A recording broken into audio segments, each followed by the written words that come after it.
ജയ് മോഹൻജി. വിശുദ്ധിയുടെ ശക്തി. അധ്യായം 3. പ്രജ്ഞയാണെല്ലാം.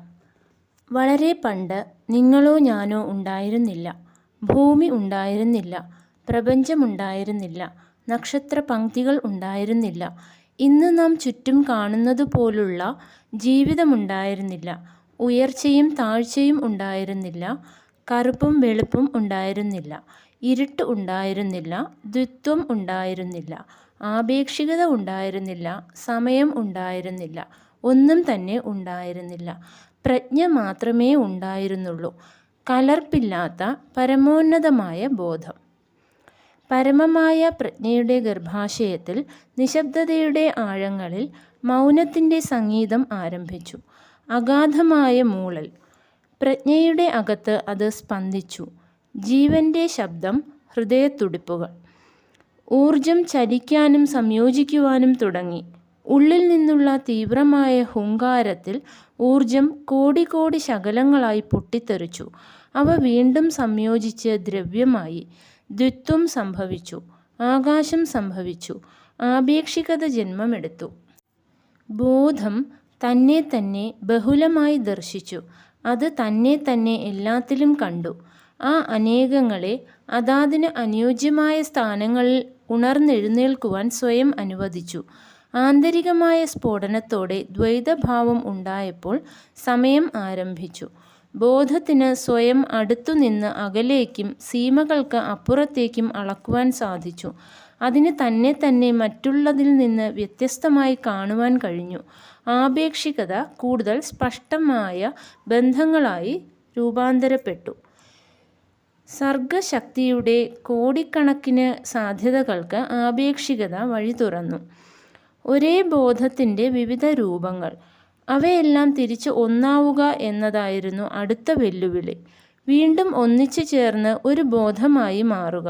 ഈ പ്രക്രിയ എപ്പോഴും പരീക്ഷണത്തിന് സാധ്യത ഉള്ളതായിരുന്നു.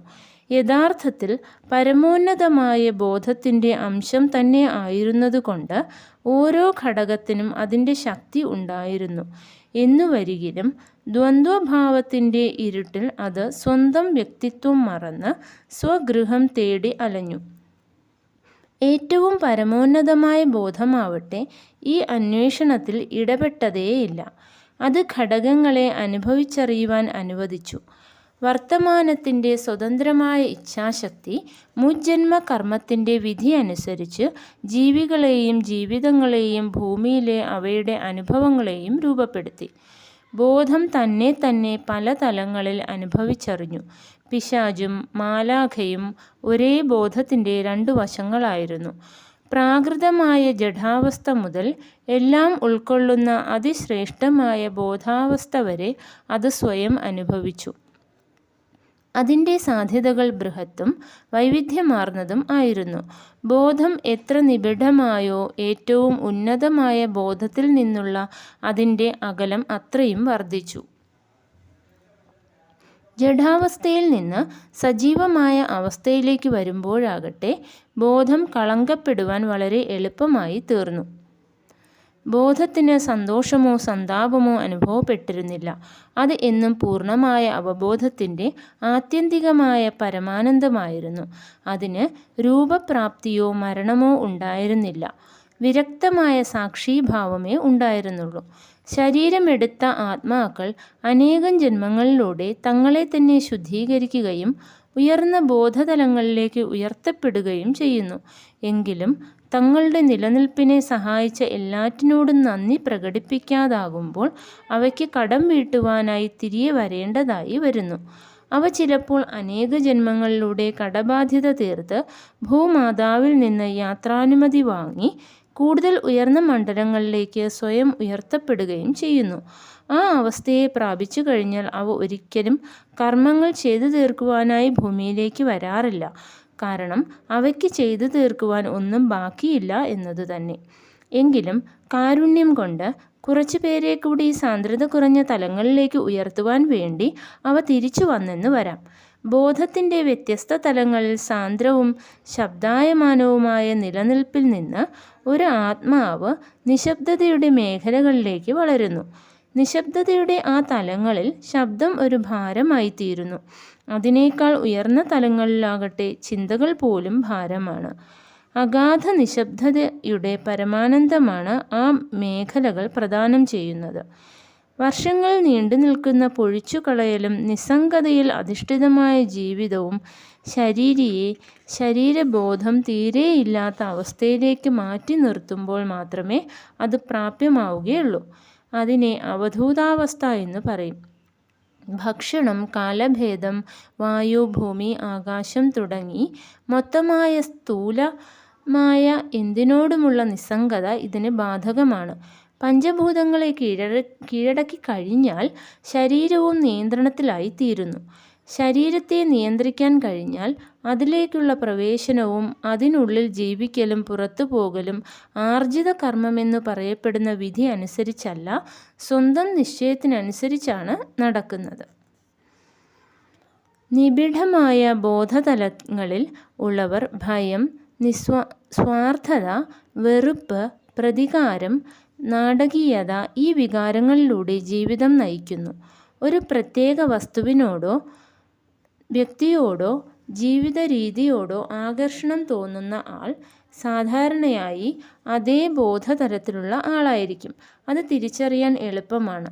അസൂയ തോന്നത്തക്ക ഗുണങ്ങളും കഴിവുകളും തന്നിലുണ്ടെന്ന് ചിലർ മിഥ്യാഭിമാനം കൊള്ളുന്നു. അവർ കടം വാങ്ങിയ ബോധാവസ്ഥയിൽ കഴിയുന്നവരാണ്. അവർക്ക് സ്വന്തമായ വ്യക്തിത്വമില്ല. അവരുടെ ബോധം പരിമിതമാണ്.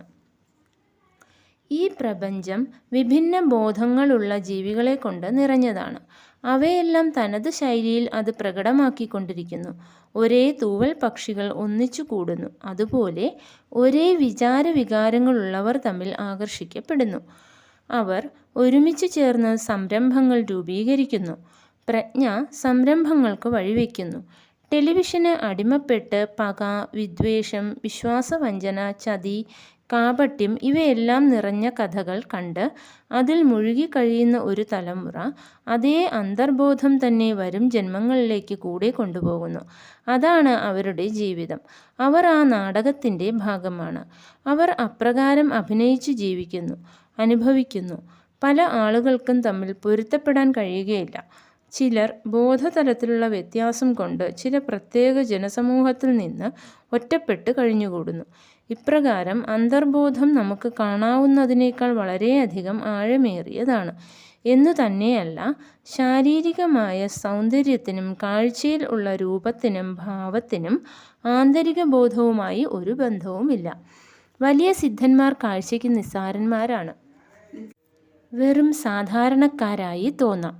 സാധാരണ മനുഷ്യർ കാഴ്ചയിലുള്ള യോഗ്യതയിലും വാഗ്വൈഭവത്തിലും മയങ്ങുന്നു. ഉത്സുകനായ ഒരു വായനക്കാരന് ഒരു നല്ല പ്രസംഗകനാകാൻ കഴിഞ്ഞെന്നു വരും. തനിക്ക് കൈകാര്യം ചെയ്യാനാവുന്ന അറിവ് ഫലപ്രദമായി ഉപയോഗിക്കുവാൻ കഴിഞ്ഞെന്നു വരും. അയാളുടെ വാക്സാമർഥ്യം അയാളുടെ അറിവാണെന്ന് നാം ധരിച്ചാൽ അത് വലിയ ഒരു തെറ്റിദ്ധാരണയാണ്. ബോധത്തിന് അതിൻ്റേതായ നിലവാരമുണ്ട്. താഴ്ന്ന ക്ലാസ്സിൽ പഠിക്കുന്ന ഒരു സ്കൂൾ കുട്ടിക്ക് ഒരിക്കലും ഒരു ബിരുദാനന്തര വിദ്യാർത്ഥിയുടെ മനോവ്യാപാരം അളക്കാൻ കഴിയില്ല. ഉയർന്ന പ്രബുദ്ധത മനസ്സിലാക്കുവാനും അത് അളക്കുവാനും വളരെ കാലത്തെ കഠിന പ്രയത്നത്തിലൂടെയും വളർച്ചാഘട്ടങ്ങളിലൂടെയും അയാൾ ഉയർന്നു വരേണ്ടതുണ്ട്. അറിവ് സംഭരിക്കുന്നത് വഴി ഔന്നത്യത്തിലേക്കെത്താമെന്ന് ചിലർ കരുതുന്നു. അത് സാധ്യമല്ല. അത് അവർക്ക് സ്ഥാനം നേടിക്കൊടുത്തേക്കും. തീർച്ചയായും ഔന്നത്യം നേടിക്കൊടുക്കില്ല. ബുദ്ധിജീവികളെ നാം ബഹുമാനിക്കുന്നത് അവരുടെ അറിവ് വ്യക്തവും പ്രകടവുമായതുകൊണ്ടാണ്. മേധാശക്തി സൃഷ്ടിയിൽ വിശ്വസിക്കുന്നു. ആത്മീയത എന്നാൽ സ്വന്തം വ്യക്തിത്വം പോലും തകർക്കുകയോ നശിപ്പിക്കുകയോ ചെയ്യലാണ്. അതാണ് സാരവത്തായ വ്യത്യാസം. നാം ശാശ്വതമായി ശിഥിലീകരിക്കുന്നവരാണ്. ഉയർന്ന പ്രബുദ്ധതയുള്ളവർ സാധാരണയായി പരുക്കനായ സാമൂഹിക തലത്തിൽ മിടുക്കന്മാരാവുകയില്ല. അവർ സമൂഹത്തിൽ ഇണങ്ങിച്ചേരുവാൻ കഴിയാത്തവരായും പരാജയപ്പെട്ടവരായും കണക്കാക്കപ്പെട്ടേക്കും. സ്ഥൂലതയോട് ഇണങ്ങിപ്പോകുന്നു. ദ്വൈതഭാവം നൽകുവാൻ വേണ്ടിയിട്ടാണെങ്കിൽ പോലും സൂക്ഷ്മത്തിന് സ്ഥൂലവുമായി സഹവർത്തിക്കേണ്ടതായി വരുമ്പോൾ സൂക്ഷ്മം എപ്പോഴും പിന്തള്ളപ്പെടുന്നു. ഉയർന്ന ബോധതലത്തിലുള്ള പലരും കഷ്ടിച്ച് ഉപജീവനം നടത്തിക്കൊണ്ടു പോകുവാൻ പോലും ബുദ്ധിമുട്ടുന്നത് നാം പലപ്പോഴും കാണാറുള്ളതാണ്. തങ്ങളെ മനസ്സിലാക്കുവാനും അംഗീകരിക്കുവാനും പറ്റാത്ത ഒരു സ്ഥലത്ത് ജീവിക്കുവാൻ തീരുമാനിച്ചതുകൊണ്ട് അവർ ഈ യാഥാർത്ഥ്യം സ്വയം അടിച്ചേൽപ്പിച്ചതാണെന്ന് പറയേണ്ടി വരും. അവർ ഇവിടേക്ക് യോജിച്ചവരല്ല. വ്യത്യസ്ത ജന്തുവർഗങ്ങൾ വ്യത്യസ്ത ബോധതലങ്ങളിലാണ് ഉള്ളത്. അവയ്ക്കിടയിൽ ഉയർന്നവയും താഴ്ന്നവയും ഉണ്ട്. കൂട്ടത്തിൽ നേതാക്കൾ അനുയായികളേക്കാൾ ഉയർന്ന ബോധം ഉള്ളവരാണ്. ഒരു ഉറുമ്പിന് അതിൻ്റേതായ ബോധമുണ്ട്. ആന, സിംഹം, പുള്ളിപ്പുലി, തിമിംഗലം, ഡോൾഫിൻ ഓരോന്നിനും സ്വന്തമായ ബോധതലമുണ്ട്. മനുഷ്യരും പല ബോധതലത്തിൽ ഉള്ളവരാണ്. ചിലർ പ്രാഥമികമായ പ്രാകൃതമായ തലത്തിൽ ഉള്ളവരാണ്. മറ്റു ചിലർ നയിക്കുവാൻ വേണ്ടി ജനിച്ചവരാണ്. ലോകത്തിൽ ഇതിനകം തന്നെ അസഹ്യമായി തീർന്നിട്ടുള്ള ശബ്ദമലിനീകരണത്തിലേക്ക് തങ്ങളുടെ സംഭാവന കൂടി നൽകുവാൻ വേണ്ടി ചിലർ വളരെയധികം സംസാരിക്കുന്നു. ചിലർ തങ്ങൾക്കില്ലാത്ത ഔന്നത്യം ഉണ്ടെന്ന് നടിക്കുന്നു. ചിലർ മൗനികളും വിനീതരുമായി കാണപ്പെടുമെങ്കിലും പ്രഭാവമുള്ളവരായിരിക്കും. സ്വന്തം നിലനിൽപ്പിനെ അപകടപ്പെടുത്തിക്കൊണ്ട് പോലും തങ്ങളുടെ അഭിപ്രായത്തിൽ ഉറച്ചു നിൽക്കാൻ ചിലർ ധൈര്യം കാട്ടുന്നു. ചിലർ ശരിയായതെന്ന് തങ്ങൾ വിശ്വസിക്കുന്ന പാതയിൽ ഒറ്റയ്ക്ക് നടക്കുവാൻ ധൈര്യപ്പെടുന്നു. ചിലർ സ്വാർത്ഥബുദ്ധികളും അത്യാഗ്രഹികളുമാണ്. മറ്റു ചിലർ മനുഷ്യസ്നേഹികളും ഉദാരമതികളുമാണ്. ചിലർ സ്നേഹിക്കുന്നു, ചിലർ പരാതിപ്പെടുന്നു. അങ്ങനെ കൂട്ടായ സാമൂഹ്യ അവബോധവും നിലനിൽക്കുന്നു. ഒരേപോലെ ചിന്തിക്കുന്ന ഒരുപറ്റം ആളുകൾ അവരുടെ ഇച്ഛയ്ക്ക് അനുസൃതമായി സംഭവങ്ങൾ ഉണ്ടാക്കുന്നു. നിത്യജീവിതത്തിൽ തന്നെ ആൾക്കൂട്ടത്തിൻ്റെ ഉദ്ദേശം ഫലിക്കുന്നത് നാം കാണാറുണ്ട്. ഒരു കൂട്ടം ആളുകൾ വ്യക്തിഗതമായ ബോധത്തെ മറികടന്ന് കൂട്ടായ ബോധം പ്രകടിപ്പിക്കുന്നത് നാം കാണാറുണ്ട്. തനിച്ചായിരിക്കുമ്പോൾ ഇല്ലാത്ത സ്ഥൈര്യവും ധീരതയും ഒരു കൂട്ടമെന്ന നിലയിൽ അവർ പ്രകടിപ്പിക്കുന്നു. താഴ്ന്ന അവബോധമുള്ളവർ ജീവിതത്തിൻ്റെ ഉയർച്ച താഴ്ചകൾക്ക് വിധേയരായി ജീവിക്കുന്നു. അവരുടെ ജീവിതം ഒരു പെൻഡുലം പോലെ ആടിക്കൊണ്ടിരിക്കുന്നു.